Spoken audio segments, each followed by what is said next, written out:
Welcome to the Digital Hive podcast, where we talk all things digital marketing. I'm Emma, a marketing strategist and coach for business owners who aren't short on ideas, but want support with the strategy and tactics to get their message out into the world. Today, I'm chatting with Cleo about her work creating a spoken word album and memoir. We discuss art, the marketing of art, feedback, and authenticity. There are lots of pieces of this discussion where this is relevant for many businesses. So even if you never want to write a thing, I hope this episode will give you some takeaways about how you can approach your marketing. Hello, Cleo. Welcome to the podcast. Hello, I'm happy to be here. So we'll start out with the big question, as we always do, but tell us who you are and what you do. So, my name is Cleo Child. That's my pen name. My real legal name is Reese. So, if I refer to myself accidentally as Reese, it's the same person. And so I am a writer and I have written extensively about the topic of grief. As well as I'm in the process of writing a novel, which is a completely different thing I realized, but still within the field of writing. But before I became a writer, I was a marketer for 10 years. And so I went to school for marketing here in the States, and that's kind of me. And I love to talk about me on podcasts and just be able to explain my journey of grief, because I think one of the things that when I was grieving, I felt really isolated from the grief that I had, and I thought it was really unique to me, which it was, and it is unique to me. But there are commonalities, I think, within the grieving experience, and I really just want to be able to be a service of being able to say that this is my journey, and while it has some unique qualities, that I think that there are maybe some universal things that people could be able to relate to and help they not feel so alone in the grief that they feel. Yeah, definitely. So tell us what inspired you to write through the process. Well, writing actually came towards me as a coping mechanism. So my mom got diagnosed with early onset Alzheimer's when I was 21. She was in maybe just turned 60. And then she passed away when I was 28. And she passed away on Halloween of 2021. And when I was going through really intense grief in about December, so about maybe 2 to 3 months afterwards, I heard just two lines in my head that kept kind of repeating. And I had never been a creative writer. I can write a really darn good research paper, because my grandmother kind of taught me, who's also one of my editors. She's 94, and so she is one of my writing inspirations. But I never written creatively. And so when I heard these two lines in my head, I just, at like 2 o'clock in the morning, one time in December after mom had just passed, I just went downstairs and I started to write. And at that point, it was the only thing that made it feel better is by writing. And truthfully, I never intended it to be ever public. I was just writing for me solely as a coping mechanism or as a way to be able to explain the feelings that were happening inside of my body and being able to put them outside of my body so I could kind of process them. And then it came to, I went to a mentorship session in about, I think it was just January of 2024. After COVID, I can kind of get dates right, but time's real wonky. So I'm getting, I think I'm getting the timeline right. But anyway, I went to a mentorship session maybe about a year and a half at the time of recording. And I just wanted to learn how to get better with a record producer from Nashville.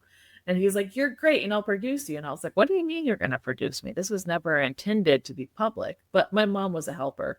And so when I realized that there could be an opportunity being helped by kind of sharing my story and that I may have a talent for writing, which I never intended or had no idea, I decided to take the opportunity. So I released a spoken word poetry album that was released in May of 2024. And then I still realized that I had some things to say. And so I expanded that into a book that's going to be coming out in about May of 2026. No, I just really like that part of the process of processing through something and then that being healing, but then also turning it into something else and that also being another journey for you and how that just it's a really inspiring story in terms of, some people start businesses or they start doing things because they like saw a opportunity in the market, but to like, especially with art, to have that background of a lived experience is really interesting. And how that has changed what you do over the last like 5 years is really great. Kind of like your mum is following you through this next phase. Yeah. And I think too is I'm really fun at parties. So I say that kind of disparagingly because when I went to record the album, or one of the albums, I have about two more that I just did for me, and eventually I may release them, I may not, I don't know exactly. But when I went to go record one of them, I was thinking about like, what is the purpose of art? And I just kind of got in my head, what is the purpose of art? And I thought about it for 3 days. So when I was in Nashville, and I would just like be at a bar, and I'd be like, "Hey," turn away the next stranger would be like, "Hey, I know we're strangers, but can I like pick your brain about like what is the purpose of art?" And I did this, so I was like a little bit of a complete menace of like one very specific part of Nashville. It was like a philosophical, like gremlin or something. And at the end of the 3 days, I came to the conclusion that what my definition of art is that in the creation of art connects me to the divinity and the humanity within myself, and then the receiving of art connects me to the divinity and humanity within others. And I think that that's my interpretation of what is the purpose of art and what is art. And I that's just my personal take on it. But I think that art is incredibly creative. And I think if you come at it with the intentionality of being authentic to oneself and honest with oneself, that really is the art that at least I feel connected to. And I think it's the art that I try to create. So, going back a little bit in your experience in marketing prior to being a writer, how has that influenced what you do now? It's greatly influenced what I've done now. I think it's because I know both sides of the coin. So I think that there's a really push and pull between commerce and authenticity and art. And there is an overlap. There's a Venn diagram of commerce or an authenticity. And I don't know personally, if I'm being completely honest, where art fits in on that. To my degree, it leans more towards the side of authenticity. But I think that there can be a commercial element, of course, to art.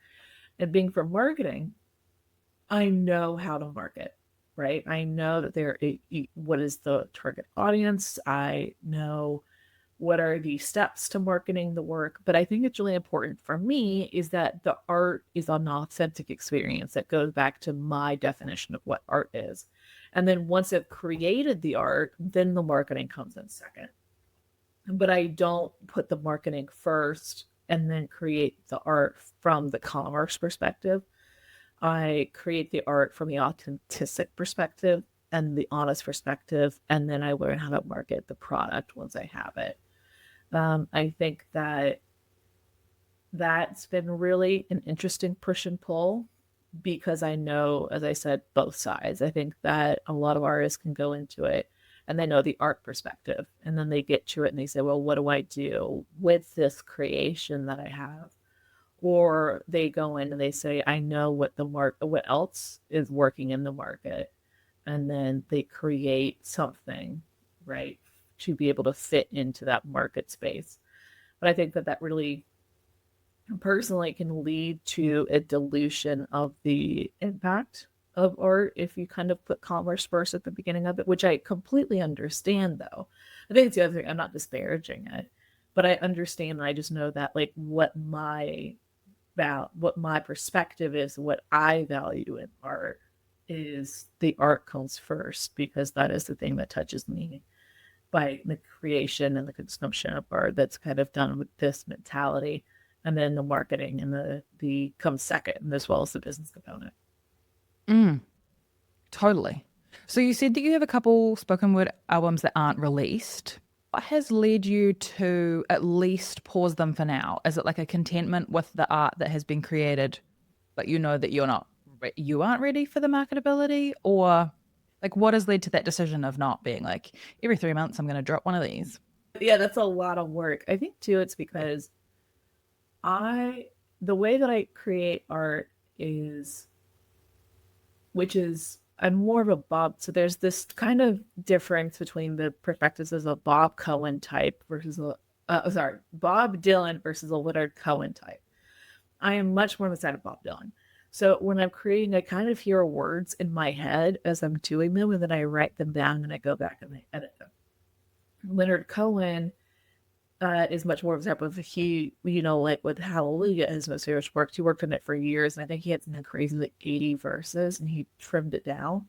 And Wow. so, and Bob Dylan created one of my favorite songs of all time, Mr. Tambourine Man, and it just basically came out of it, right? And I think for me is I'm much more of a Bob Dylan type. So if I feel inspired, I create art, but I hear it first. So I kind of feel like there's like this channeling aspect of it that I can only tap in. It's I don't tap into it; it taps into me. Um, but on a more practical sense, it's a lot of work to put something out and it's a lot of work to market it. And also, you want to have the cycles to be able to give, if we're talking like Taylor Swift's eras, it's the best thing I can say. She has time for each era, for each product to be able to go and have impact before she goes on to the next one. And I think that that's kind of the way that I like the art is I like to space it out.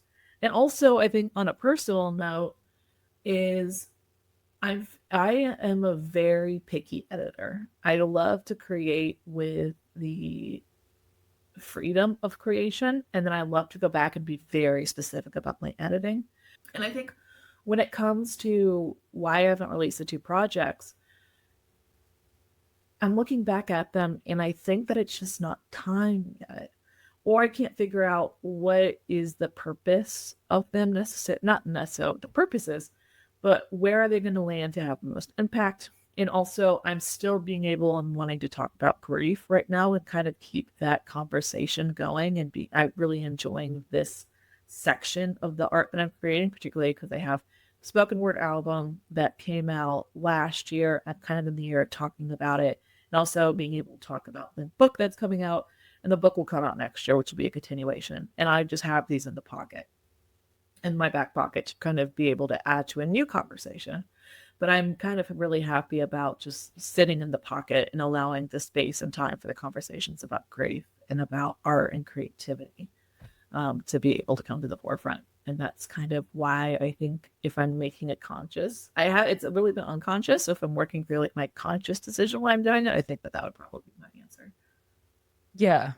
I really like that because I think in all businesses, even if you aren't an artist, giving something the space to breathe and having these like launch cycles can mean that you can be a lot more clear in your own head, but also with your messaging, especially if there are multiple topics that you talk about either in one piece of art or across many pieces of art. It can, in a sense, confuse at least you, even if the people out in the world can totally segment all of those things. Is that it's really clear for you what you're doing this year and what you're talking about, um, and how that can really be beneficial for you. Um, so if we dive into kind of the input part of the process, because with anything when you are writing about or creating from a place of a lived experience, there's all of that input. How did you make sure that you were focusing on your writing without having extra input from other people at too early of a stage? That was interesting. Well, it was initially it was the completely organic because I never intended it to be published. Mm. So there really wasn't a pressure to add people into the conversation early because it was just me writing for the sole purpose of expression. And then at some point, I got to the point, well, when I realized I was going to create an album, right, and do like this book where I made that decision to put it public, I then started looking for editors. And I think, too, it's incredibly important to figure out what kind of editor works for you and what kind of feedback you're willing or wanting to get from the editor.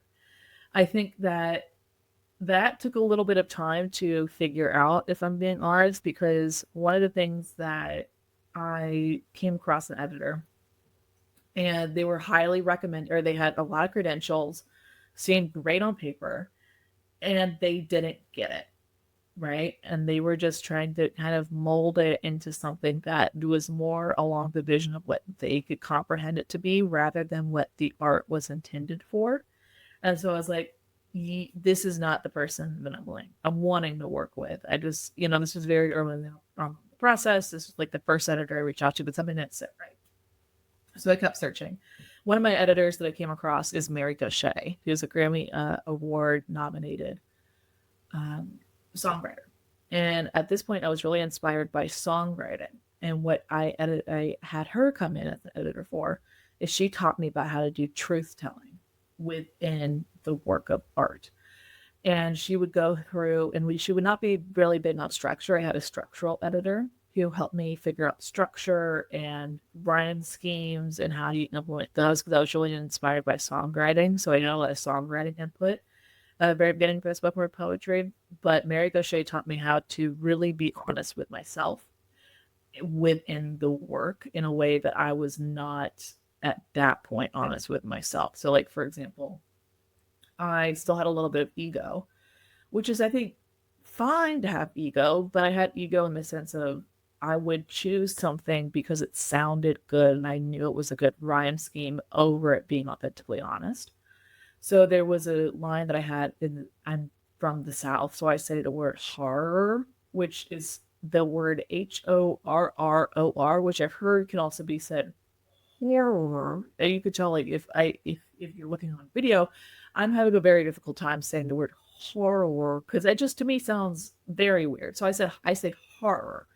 And so I had a rhyme scheme that said to my mother's horror, this martyr's horror, martyr, horror, which rhymed. I was very pleased with this because it's great. Martyr, horror, very happy.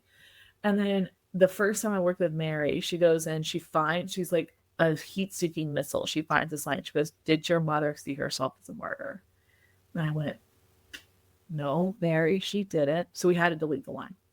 I think it's incredibly important to have editors at a point that you're willing and wanting to share the work and allowing and also sharing it with people that understand the vision that you have with the intentionality of knowing that the work is malleable. At some point, you do have to lock it in and say, at least with writing, and say, it's done. I'm no longer wanting to make it malleable. It's not going to become solid. And yes, in the future, because I think that there's something really interesting, is that you can always go back as you grow in your skills or you have more understanding of the world that you can go back and say that this was a limited perspective or it's not what I can achieve now, but at the very best at that time it was the very best that you had to be able to offer to the world. And I think that when it comes to adding people into the process, I think it's where you feel as you've taken it across the line is the best that you can. And then you need input to be able to help take it. So if you could take it 95% of the way, or you say, I have reached, to use the football reference, I have reached 100 yards. I have, or 95 yards, and I just need that little bit of extra help to get it and push it over the edge. And I think at that point, that's when I kind of involve editors, is when I realized that as an individual, I have achieved the highest to the capacity that I have. And now I need to be able to bring in people that can help me take it further than I can do on my own. Yeah. What about feedback from just like out in the world of like sharing little bits and pieces here along the way? Did you do that? Did you hold everything back? Because people have a lot of opinions and they will share them. Yeah. I think for me, it was a very personal decision that I wanted it to be in relation and in communication with the reader.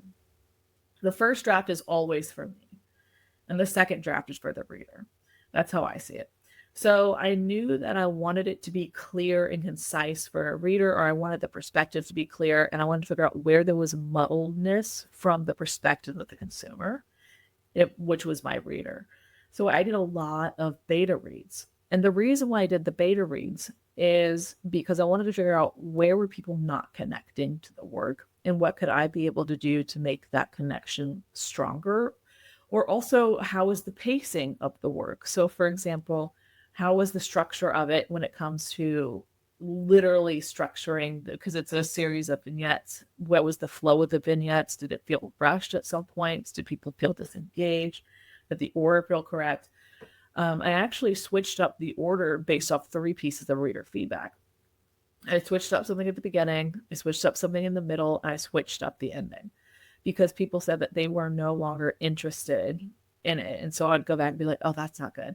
Where they said like it felt off, or that it felt rushed. And so I went back and they gave me suggestions. They're like, I think that I would switch this part, or I would do that, and I would go back and I would actually see, what their suggestions were. And they were all right, which is really interesting. It's a much stronger work because of the valuable feedback that I got from beta readers. I think too is there is something of a not a line that you have to draw, but you have to figure out what is your intention behind the work, and knowing and staying true with that intentionality and saying that it might not be for some people, and not allowing that to dissuade you from still being able to create the work that you're going to do. But not everyone's going to get it. I had some, it's like, and also some people are going to want something that you're not willing to share, at least in my case. So if there is any negative feedback that's going to come from the book that I have, I already know what it's going to be because I've received the same piece of feedback. But it's something that I'm willing to sacrifice because it's not true the authentic vision that I have for the work. And so what it is the book is really about my journey through grief, or my journey of having my mother, losing her, the grief that followed, and the peace and acceptance I have now. It's my perspective. And I bring in my sister and my father as because they were part of that, but they were not, it's not my journey with them through grief, it's my journey through grief. And a lot of people would say, like, or not a lot of people, but there was a small subset that said, I really wanted to learn more about your relationship with your sister and your relationship with your father. But the thing is, that's not the story that I'm telling, nor is it the story that I want to tell, because it's their story to my mom's death. It's not my story with them about my mom. And I felt like that was a boundary that I put down. But I understand that people want to have more information, but it's not information I'm willing to share with the audience because that's mine. I think there's also some things when it comes to a memoir I kept back for me. For example, I know that I could put in, I have notes from my mom, and there one's like a note on my bed, and literally on the wall behind me, I have the handwritten note that my mom left on my bed. But I'm not putting that in the work because for me, that's mine. That's my mom's handwriting, right? I'm keeping some things back for me. Or, I'm not, there's a series of voicemails that I put in the transcripts of. And yes, I could go and make like a QR code and upload them somewhere so you feel it was my mom's voice, but that's my mom's voice. Those are my mom's transcripts. Those are my mom's descent into Alzheimer's. That's not something that I'm willing to share with an audience because they're mine. And I think being able to say people would like to have them, right? It might elevate the work in regards to some people's impactfulness to have them, but I'm not willing to share them. And so I'm not putting them in. I'm not sacrificing the work or my relationship to the work in order for other people to have more meaning of it when it would diminish what my meaning is in my relationship to the work. So I think when it comes back to what your question is about people's engagement with the work, is I want it to be in relationship to them, but I also want to say that my intentionality comes first in everything. Right? I know what my message is that I want to get across. And the question is that how can I be able to clarify that message so that it's more impactful and streamlined to be able to get my message into the reader's head or to be able to communicate that message. But it's not changing what the message is. It's not changing what the intent is. It's just clarifying that modality of communication. It's also really interesting to me that you had the feedback later on in the piece versus so many people that we see. And honestly, I don't know if this is a marketing tactic or if this is a real thing, if because of how long it takes people to write books. But you see people who later author a book on that topic, like they've been talking about this thing for a couple of years and like gauging feedback based on what they post. So they might be like posting different things on Instagram stories or reels, and like certain content performs better, and that influences either the topic of the book or what the chapters are, what bits get included, what bits don't get included, and some of that is because those are books that might be more educational. But it's interesting to see how that can impact like the authenticity piece of the book, because some of those books are memoirs and they're like, which of these stories do people find interesting, instead of maybe writing it and then seeing what the feedback is, getting the feedback on the full piece and then getting people's judgment on flow or connectivity between different pieces that might impact the order in which you say things, versus getting feedback at a point where maybe you're trying to get some kind of deal and you're getting a lot of feedback from people of they want this certain thing from you, and that then impacts what you then pitch and what you tell yourself you need to put in the book to sell it for this other thing, like these competing things. Whereas if you create the art in the way that you do, first draft is for you, the second draft is for other people, and it influences it differently. Being more mindful of when we get feedback can really impact how we do different things.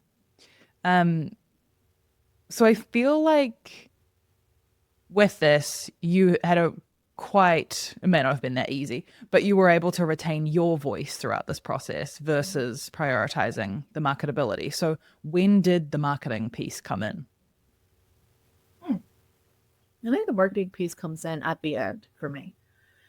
Once I have the art, how can I be able to market the art?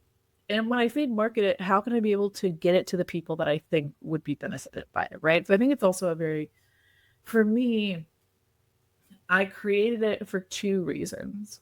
One is for me, right? It's a personal expression. It is my journey. It's for me to have it as a legacy piece. But also, I created it very intentionally to explain the question that I did not have an answer to. So when mom died, I went through anticipatory grief for about 7 years after mom got diagnosed, and then she died suddenly. She was supposed to have 2 more years of life expectancy, and she passed away very suddenly. And I went into deep mourning, or not even mourning at this point. I was just in deep grief. And I knew that grief was something that we all go through at some point. We all lose people, and we all go through grief.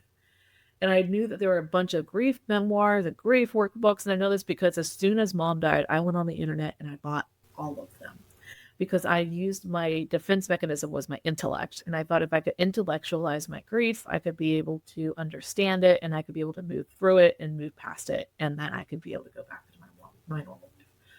And while that may work for other people, for me, it was just this externalized version of trying to, rush through grief.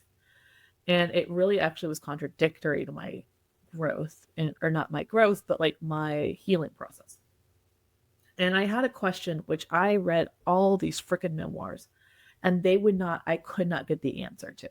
Or I read all, and I watched all of these YouTube videos and these not sermons, but like sessions and speakers and all this stuff. And I said, what I want the answer to is how do you get to peace and acceptance? Because I know that people have it, but I want to know not what is it like to be in grief. I'm in that. I know what that's like. My grief, it sucks. I'm not having a good time. It's freaking awful. But I would look at people who had lost people similar to me or who had been through what would be seemingly quote unquote worse than me. And they were able to smile and have a successful life. And I was like, that was so contrary to anything that I could understand. So the person that I would look at, for example, is Stephen Colbert.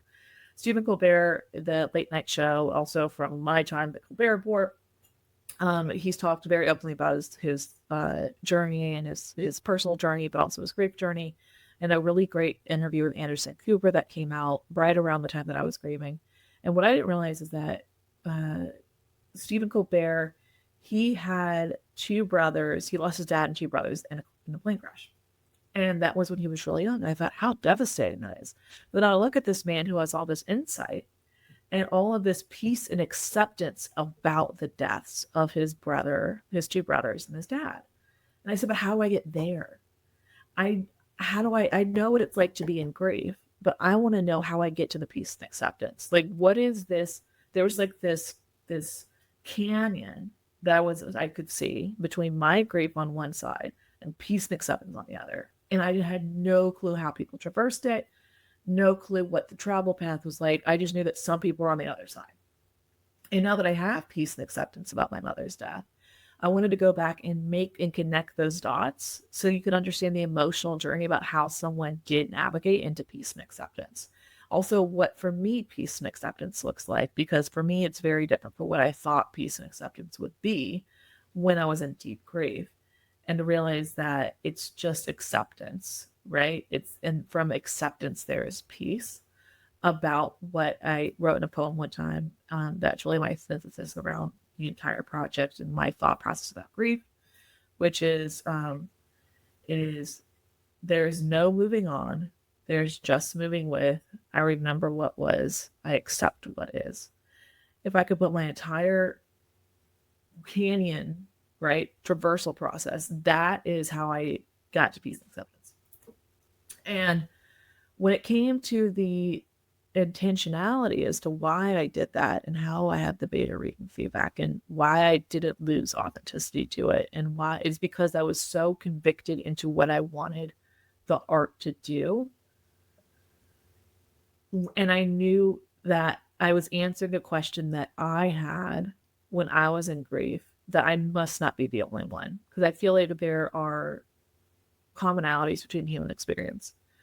And it was a question that I was conscious that I was having, but other people might not be conscious that they're having. So they wouldn't even be able to ask for something to answer this question. And I couldn't give it to them if I was answering the question that I knew that I had, rather than going out to people and saying, what questions do you have? I'm always answering questions about what I have. Right. So like when it comes to the novel, even I'm taking the same approach. It's an exploration to me about what are my views on something? What is my thought process on something? So the book kind of delves into what does it mean to be a proud Southerner, which seems to me is a very contradictory idea, because you have the history of the South, which is full of atrocities. Not to say that the entire world has histories that are full of atrocities, but in the South, it's in the pop, in Southern and American history, it's definitely something where slavery is a very big root of the Southern experience. You have, disparaging with different racism, and you have different culture clashes within the South. You have class, a lot of class, a lot of racism, right? Compared to the rest of the country. But how can you be proud to come from a place that has this background? And I am a proud Southerner. And a lot of people I know are Southern and they are proud. And it's what does it look like to hold two truths at one time? To hold the history of the South and to still be proud of being from a region that had those atrocities. And I don't know what the answer is, right? But in my work, I'm trying to explain, and not explain, but to understand my feelings of something. So I come at a work with a question that I'm wanting to answer. So I have about 5 books that I want to write. Each book has a question that I'm wanting to answer that I don't have the answer of. I'm just wanting to go explore it. And I think that that's kind of the work that I am most attracted to, the art that I'm most attracted to, is when someone is just exploring rather than telling. I can always tell when someone they're preaching to me, or they have already a answer that they're wanting to showcase to me, and they're just wanting to basically say, this is my viewpoint of the world, or my understanding of an opinion of something, and I'm wanting to push that down your throat. Compared to someone, which is what I do, which is, I don't know the answer. I'm trying to figure it out. It's a much more nuanced approach, but I think it invites much more engagement as well as understanding, as well as empathy, if the person who's writing it is also in the exploration process. And maybe there is no answer, but it's an exploration of an idea, rather than trying to say, this is my idea and I'm going to present it to you in a way that this is the idea, rather than having a much more open conversation around it. Mm. And then with moving with being the title of the book, Yeah. how did you bridge that gap of, that this is a question that at least you had. How do you then position it? How do you then describe, like, how do you do the description, knowing that you're not really sure how people are going to search for it? How did you decide that this was the title that was going to be right? Was there It's my feedback in that thesis. process? Yeah. No, it's my thesis statement Cool. about what does it mean what is the thesis of the entire book? It's moving with grief. I had that title very early on because Mm. it came from my synthesis of there is no moving on, there's just moving with. I remember what was, I accept what is. I knew that that was my thesis of the entire book. So I wanted to really draw on that. And I think, too, is when it comes to how do you position it, once you have the art, you could say, who is the target audience for this? How can I be able to get in front of them? How can we be able to communicate with that? How does it look like to have a marketing strategy that is with the art at the forefront rather than the art being in relationship to the audience or at the back of it? I think that the art for me, it's not diluted by the marketing. The marketing is just, it's the vehicle for delivery, but it's not the vehicle for creating the art, which to me allows for more potent, more impactful art.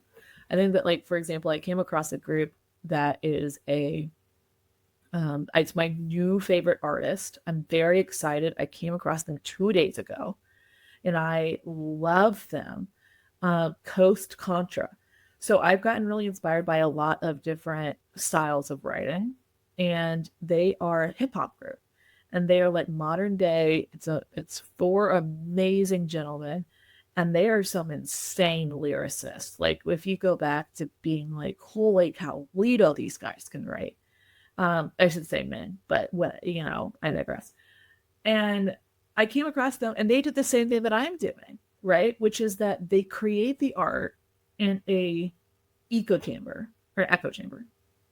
And then they release it and they figure out, how do I have the art that's potent? And you see people, I'm a big fan of reaction videos, which is really strange to me that I am such a fan of them, because typically I don't, I'm watching people watch other people, but it's really interesting to me from like a psychological standpoint, because it's, to me, when you have art, like Bo Burnham is another example of a person that did this.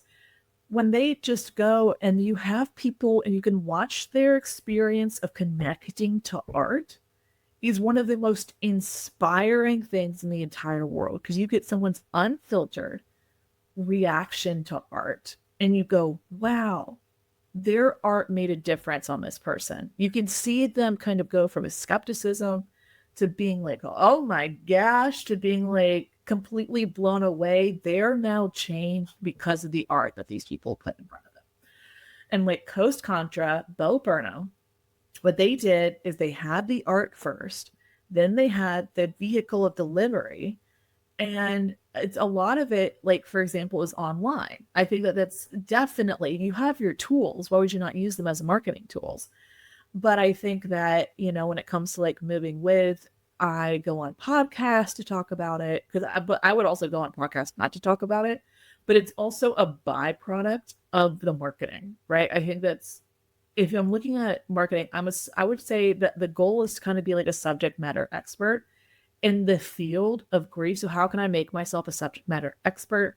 But also, how can I be able to go and like find vehicles and modes to be able to have that credibility, so that when I go out and I say I have a book, people have already kind of bought into this idea of, oh, she knows what she's talking about, right? I think we used to do that with case studies back in the marketing field, or we used to go and had articles doing like SEO searches and things like that. I think also I work with an amazing hybrid publisher. I went hybrid, but it was a very intentional decision to me rather than traditional, because I get more control over the work that I'm doing. It is rather, and it's my vision. I've found an amazing hybrid publisher that also is engaged in the vision that I have for the work. Rather than their vision, it's my vision that they're helping to bring to life, rather than their vision that my art is helping to bring to life. So being able to once again put those priorities for me in the right order. But they're also doing like, how can they be able to get involved with book clubs, and how can we go on a press tour, and how can we be able to go to different bookshops, but also talk about grief. Go to like AARP, for example, is a really big caregiving resource here in the States. How we get involved with AARP, how can we do publicity runs, but going and focusing on caregiving or grief or Alzheimer's or dementia, right? Figuring out like what are the main topics of the art once it's been created, and how can we be able to kind of connect the consumers of people that are also consuming other resources to the book once it's available. Mm. Tell me more about that hybrid publishing. How does that function in terms of, like, with traditional publishing, how I think of it, at least as someone from the Yeah. outside who knows almost nothing about it, is they, like, they pay you in advance and they do the things, but then they focus on the distribution of the book in terms of they have the connections with the bookstores and things.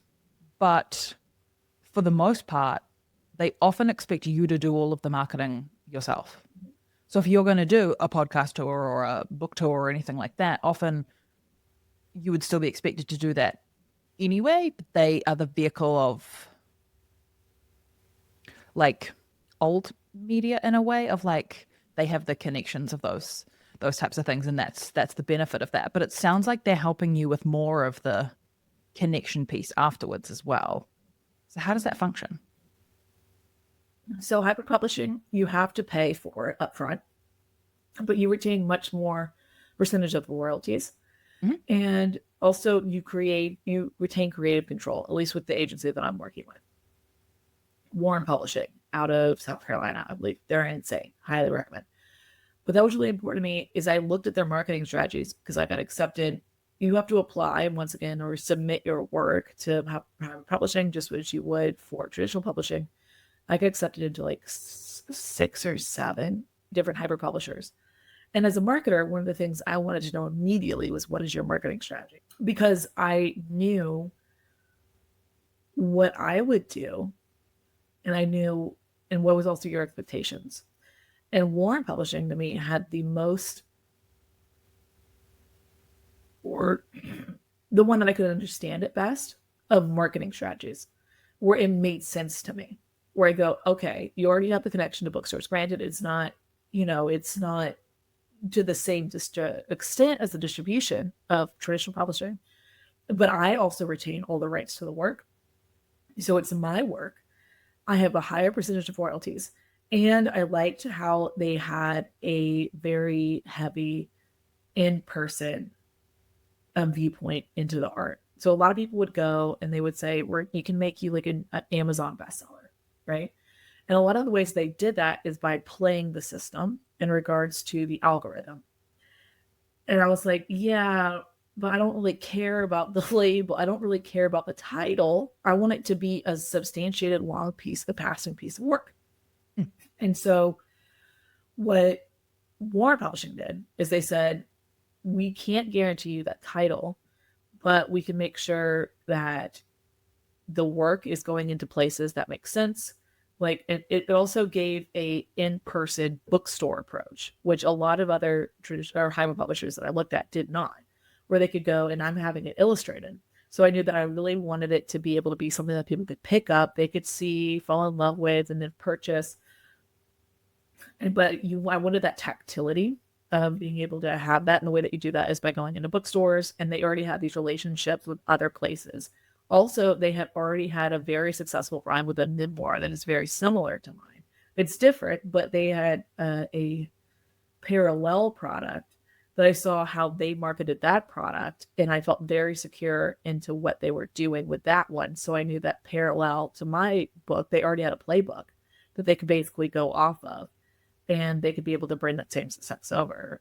So it was really important to me to be able to see the marketing that the publishers would do, and particularly with hybrid, because it was a newer, relatively format of being able to publish the work.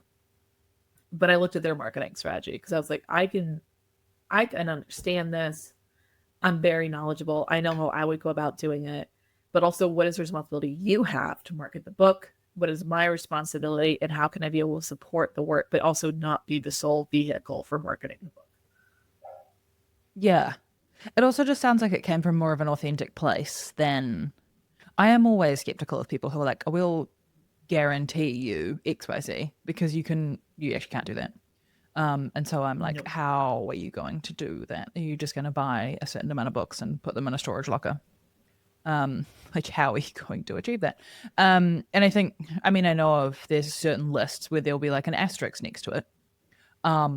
if there is some judgment where things may have been uh, massaged to get said um, awards or whatever, like that bestseller thing, because there is a lot of things that you can do. But in terms of being real and connecting with people in a bookstore experience and a book club experience and having people connect with it in that space, because I feel like this is the type of art that could be recommended to people when they're going through that time, or maybe they bring up something that they are still dealing with a loss that happened 20, 30 years ago, but is still something that obviously is still with them, um, versus a title that maybe you don't even care about either, like a bestseller of a potentially quite niche category. Yeah, I think there's also something about I don't care about awards. Mm. I think that that might be very specific to me, but I don't, there's like the ego part of the art is something that I have to battle a lot of within myself. And I think it's not even ego, it's hubris. I'm terrified of hubris. I have a lot of self doubt in the work. And so the connecting this part of, oh, I want awards. I think if you're going into it with the idea of, I want to achieve awards, that's a very different mindset than going into the idea of, I want to achieve connection. I think that I can kind of tell when art, if I, at that point, I would not even call it art. I would call that commerce. Or I would call that, I wouldn't call it art because I don't feel it comes from that very, once again, it doesn't go back to my definition of what art is, right? Art is through the creation. Through the creation of it is for me connecting to the humanity and the divinity within myself. And with the consumption, I connect to the divinity and the humanity within others. If I'm connecting to someone, or if I'm reading something that someone just wants to get an award or go on a list, then to me, that is not art. That is an entirely different product.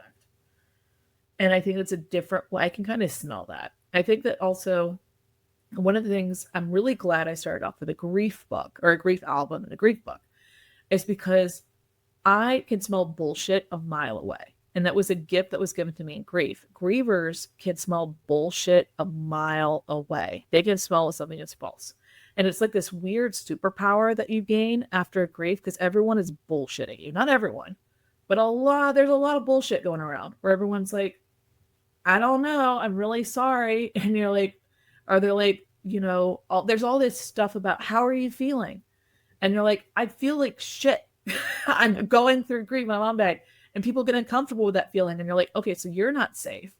How can I? But some people can I hold space for me, and so like you have like this new sixth sense of developing like bullshit.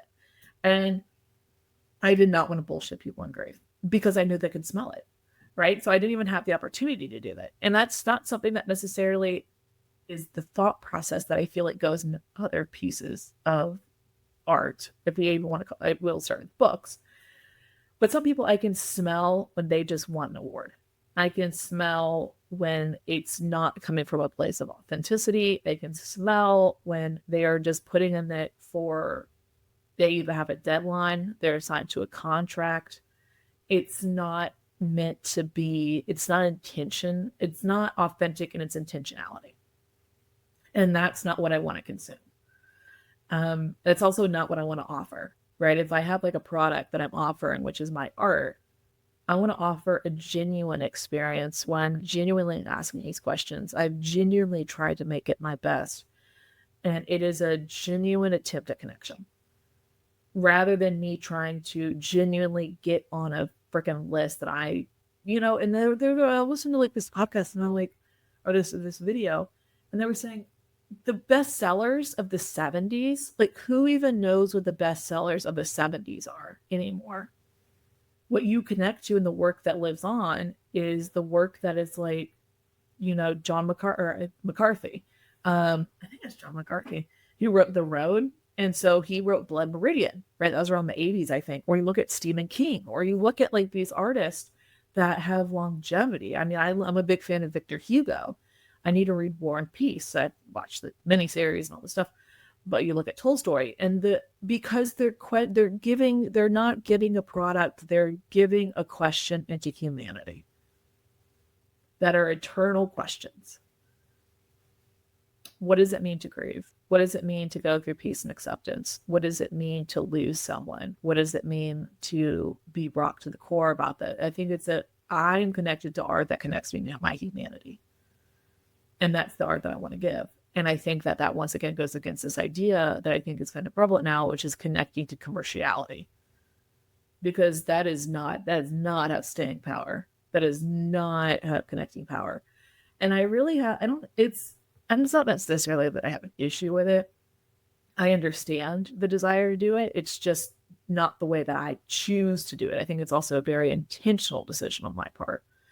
I think a lot of people maybe don't think about this, where they just kind of go and they're like, oh, this is the way that we're doing it. This person got really successful off of the TikToks because they went and they created a bite that a lot of people I think are annoyed by that. I don't know if I'm really annoyed by it, but I understand the annoyance of it. I don't like it personally, but I'm not going to be like disparaging people that do. It's just a different way of creating something. At that point, I don't know if I would call it art, because you're not coming at it with the intentionality that I define art as. But you would be like, I'm going to create a verse, see if it lands, and then once it lands, I'm going to create the rest of the song, rather than creating the song and putting out a bite size of it that you already have. I also think Tyler, the Creator, I know I went off on a bit of a tangent here, but I promise it kind of goes back to marketing. Tyler, the Creator, has this great, highly recommended speaking engagement that's on YouTube, where he talks about the marketability of an artist. I really struggle with marketing art, much more so than marketing software. I think it's because I'm marketing myself. But to what Tyler, the Creator, says, you worked really hard on something. You poured and you worked hard. Why would you not want to get people to consume it or connect to it? And doing that takes you going out there on a limb and saying, I'm proud of this thing. I stand behind this thing. I'm willing to go and say, look what I did, because I worked really hard on it and I really believe in it. If you don't believe in your own art and your own work, and you're not willing to go and stand behind it and to push it, who's going to do that for you? Really, I think that, yeah, it'd be great if people go and recommend it, but I'm not going to go. That's not something within my control. What my control is, I like the thing. I like my work. I genuinely like my work. I'm really pleased and I'm proud of it. So I have to go and tell people I'm pleased and proud of it. And I don't like, and what he was saying, which I agree with, is that there's like this kind of, I think it's changing in the culture, but there was this kind of culture of not trying hard is cool. I tried really freaking hard. I tried so hard. That's cool to me. I like people that try hard. I like people that you can see they put the work and the effort into it. And they're like, this was a hard thing that I did. Look what I did. And they stand behind their work, And I go, wow, that person's not only a subject matter expert, they stand behind the work they do. It matters and it's purposeful. That's something, and that's a person I want to support. And I want to, I love Tyler, the Creator. This guy completely changed my mindset and he's like, I hustle because I worked hard. And I'm like, yeah, Tyler, you get him. And I was like, wait a second. I worked hard. I can hustle because I have something worth hustling and being proud of. And that's not ego. That's just pride. Oh, that's perfect. And I also think that's a really good place for this to end. So thank you very much for coming on the show today. It's been a very insightful conversation. Yeah. Happy I could help. I learned a lot too. So I'm an external processor, so I have no idea what I think until I actually just start thinking about it. So this was really beneficial for me too. Thank you so much. Thank you for joining me for this episode of the Digital Hive podcast. You can learn more about Cleo and her projects at cleochilds.com. If you're enjoying the podcast, I'd truly appreciate it if you could share it with a friend or on Instagram and tag me at Honeypot Digital. To find out more about Honeypot Digital and the marketing strategy and coaching work I do, or to find more marketing resources, head to honeypotdigital.com.